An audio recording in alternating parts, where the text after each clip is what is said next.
ऋतु गुप्ता ने लिखा है, नमन प्रभु। प्रभु, क्या समाधि के लिए पद्मासन जरूरी होता है? देखो ऋतु, भारतीय दर्शन की जो विशेषता है उसको समझो। यहाँ पर जब हम शब्द भी गढ़ते हैं तो शब्दों में पूरी फिलॉसफी होती है, पूरी एक टीचिंग होती है, पूरी एक देशना होती है।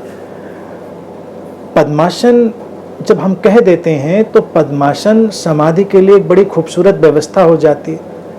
पैर के ऊपर पैर चढ़ाकर बैठ जाना ही पद्मासन नहीं है, वो केवल फिजिकल रिप्रेजेंटेशन है, वो कोरियोग्राफी है पद्मासन की। लेकिन असली पद्मासन है आंतरिक अवस्था, मनोदशा, कमल जैसी, पद्म जैसी, कमल जैसी अवस्था। क्या होगी कमल जैसी अवस्था? कमल जैसी अवस्था है जीवन को जीते हुए जीवन से अछूते बने रहना। खिलना कीचड़ में, कीचड़ से अछूता बना रहना।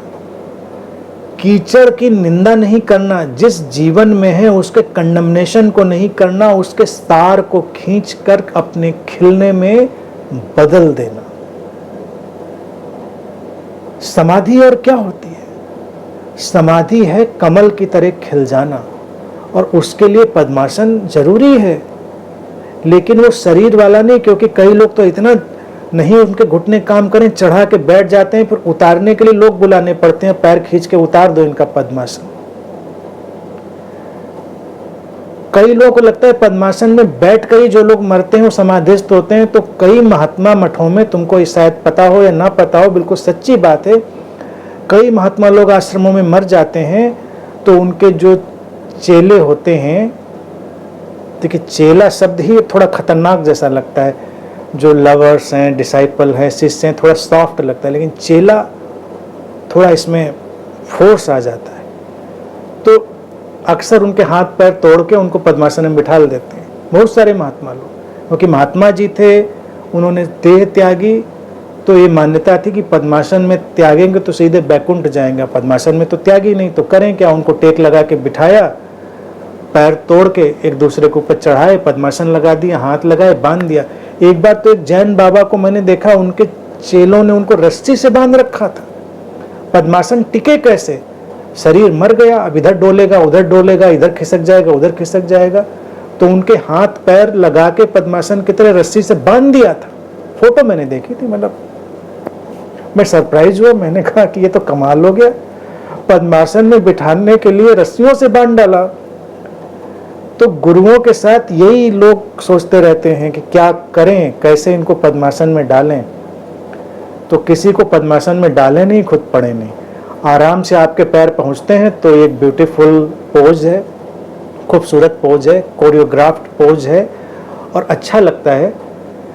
जैसे मैं बहुत आसानी से बैठ लेता हूँ पद्मासन में, और कोई समस्या नहीं होती, लेकिन मैं किसी को सजेस्ट नहीं करता।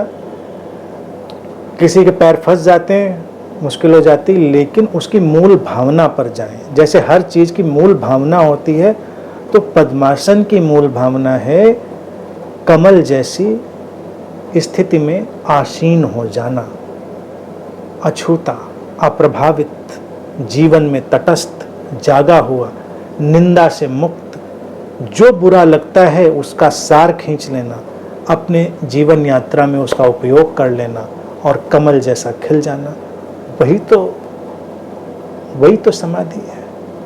तो उसके मूल भावना पर जाएं, बाकी झंझट में ना पड़ें। जैसे पिछली बार मैंने कहा नृत्य करो, तो शिल्पा अभी इसमें दिख रही है मुझको, उन्होंने मुझसे कहा कि मैं हैंडीकैप हूँ, कैसे मैं नृत्य करूँ।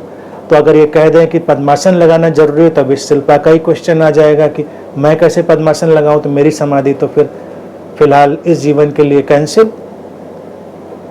लेकिन समाधि तो सबकी संभावना है, तो हर कोई तो पद्मासन नहीं लगा सकता, लेकिन अपनी आंतरिक जगत में तो हर कोई पद्मासन में हो सकता है ना। तो समाधि इसीलिए सबकी संभावना है, सबकी पॉसिबिलिटी है। भारतीय जो दर्शन है उसके हमेशा आंतरिक भावना महत्वपूर्ण होती है, उस पर ही जाना है।